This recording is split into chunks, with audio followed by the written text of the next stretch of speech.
हा खाजगी विषय आहे। मी सामाजिक स्तरावर तुम्हाला बोलतोय। गुन्हेगार नाही आहे धनंजय, हे मी 100% सांगू शकतो। आणि गड त्याच्या पाठीमागे भक्कम उभा आहे आणि पक्षाचे जे नेते आहेत त्यांना सुद्धा याची जाणीव आहे।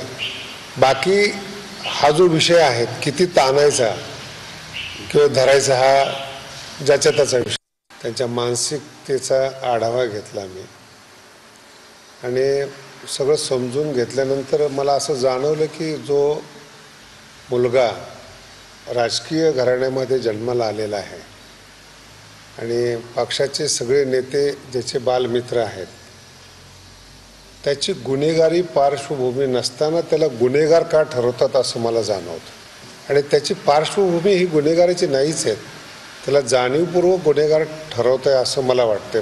या देशामध्ये राज्यामध्ये धर्माचं आणि जातीचं राजकारण मोठ्या प्रमाणावर सुरू आहे आणि ज्याच्या मागे जातीचं पाठबळ आहे त्यांना कायदा हात लावत नाही आपला, कारण मतं जातील।